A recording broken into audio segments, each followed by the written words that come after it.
You are generous and whole. The two go together. The generosity is real because the wholeness is real.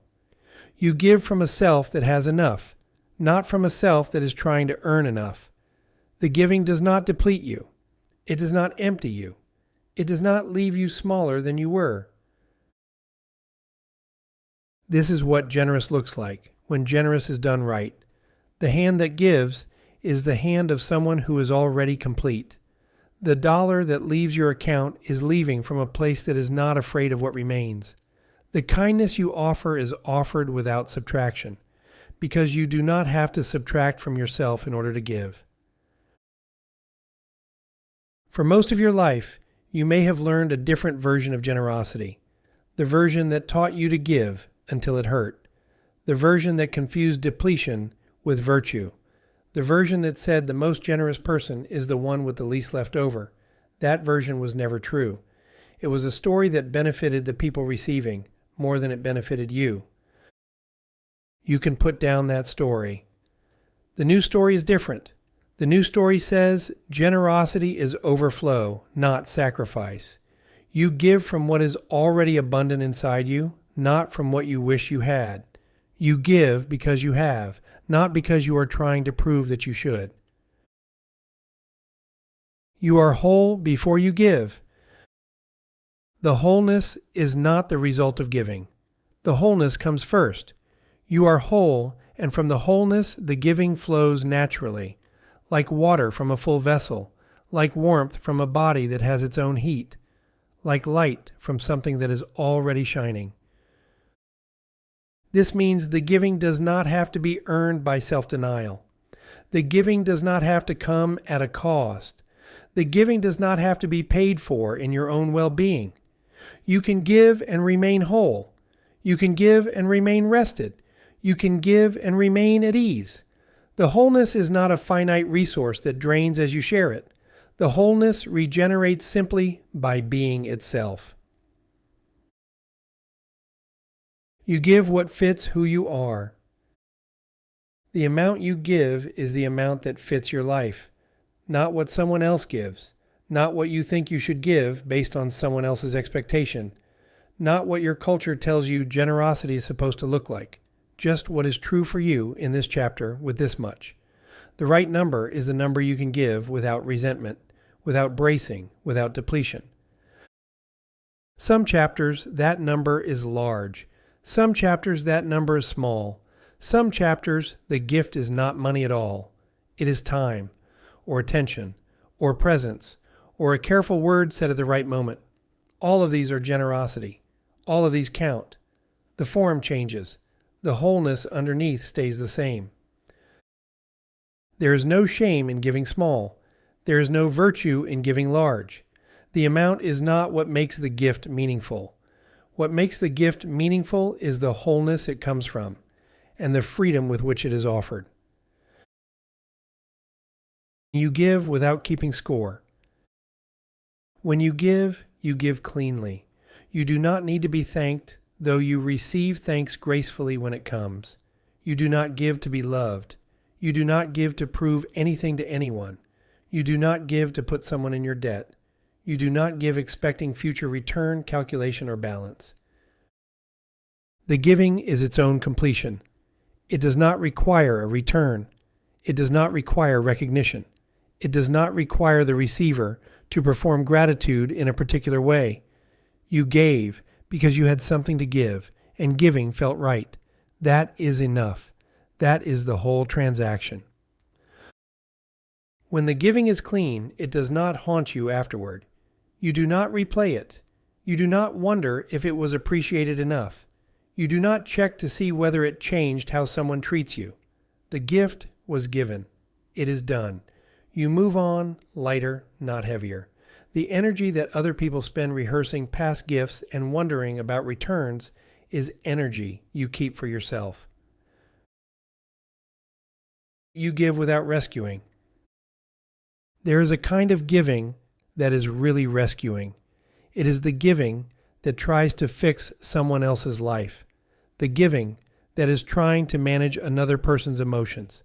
The giving that is offered because you cannot bear to watch someone struggle, even when struggle is what they need. That kind of giving is not generosity. It is anxiety dressed up as kindness.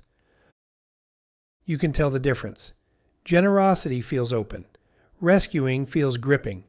Generosity has a calm pace. Rescuing has urgency in it. Generosity is offered and then released. Rescuing keeps checking. You give the open kind. You release the gripping kind. The people in your life are allowed their own paths.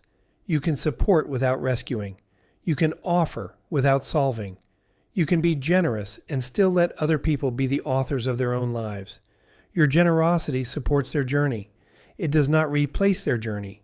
It does not require them to be helpless so you can be useful. You are generous with your money. When you give money, you give it freely. You do not give beyond your means, and you do not give beneath your values. The amount fits. The recipient fits. The reason fits. You think it through, and once you have decided, you let the money go. The dollar that leaves you cleanly is a dollar that does its real work. It arrives in the place it was meant to arrive. It does its small good, and it leaves you intact because you let it leave. The releasing is part of the gift. You do not give and then keep holding on. You do not give and then resent the giving. You give and then you are done. This applies to gifts to family, to donations to causes, to support for friends, to the small kindnesses that involve money in the world. All of it can be done cleanly. All of it can be done from wholeness. None of it has to drain you if you are giving from the right place. You are generous with your time. Time is your most personal resource. When you give time, you give a piece of your one life. You give it where it counts. You give it to the people you love, the work that matters, the moments that ask for your full attention. You do not give time out of obligation that erodes you. You do not give time to demands that do not deserve it. You do not give time to keep someone else comfortable at your own expense. The time you give is given consciously, not extracted from you. You are generous with time, and you are also protective of it. Both are part of being whole. A whole person knows that saying no to one thing is saying yes to another. The hours you protect are hours that go somewhere worthy. Your rest is worthy. Your work is worthy. Your relationships are worthy. Saying no is part of the larger generosity because it preserves the energy that allows the bigger yes. You are generous with your attention. When someone is in front of you, you are with them. Not partially, not while doing something else. You give the full self that is available to give. The other person feels it. They feel the difference between distracted attention and full attention. The full attention is the gift. It costs you nothing material, and it gives them something rare. You can offer this without becoming responsible for fixing what they are bringing. You can listen without rescuing. You can be present without taking on what is theirs. The attention is the gift. The boundaries around the attention are also the gift. Both protect what you are giving. You are generous with your kindness. Kindness is the easiest thing in the world to give, and somehow the hardest. Most people are stingy with kindness, especially toward themselves. You do not have to be. You can offer the small kind word, the brief patience, the grace extended to a stranger. None of it costs you, all of it counts. You can be kind to the person at the counter, to the driver in traffic, to the colleague having a hard day, to the friend who is asking for too much, to the family member who pushes your patience. You can be kind without being a doormat. Kindness and steadiness coexist. You can hold a clear position and still be kind in how you hold it. You are generous with yourself? This is the generosity people forget. The generosity you owe to yourself. The patience you would offer a friend, you can offer to yourself. The grace you would extend to someone struggling, you can extend to yourself when you struggle. The kindness you would give freely to others, you can give freely to the person you actually live inside. You are not the exception. You are not the one person who deserves less. You are not the one person who has to earn it. You are entitled to your own kindness simply because you exist, the same as everyone else. When you are generous with yourself, you have more to give to others. The generosity is not zero-sum. The well refills. The vessel fills back up. The giving sustains itself because you are not draining a finite reserve. You are sourcing from a place that keeps replenishing. The world taught you to put yourself last. That teaching was wrong. Putting yourself last does not make others first. It just makes you depleted. The actual order is more like a circle. You take care of yourself, and from that care, you take care of others. Both are part of the same flow. You give and remain whole. This is the truth your body is learning. Each time you give from steadiness, the steadiness deepens. Each time you give without depletion, the wholeness becomes more familiar. You are practicing a new way, and the new way is sustainable.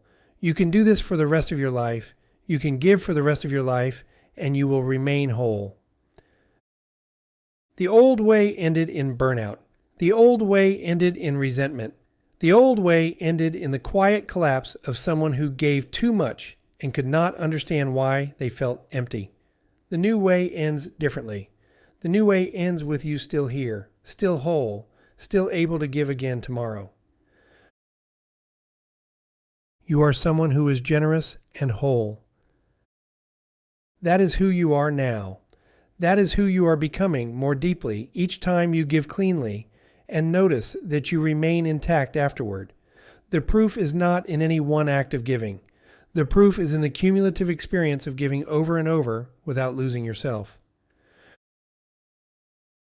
You are generous. You are whole.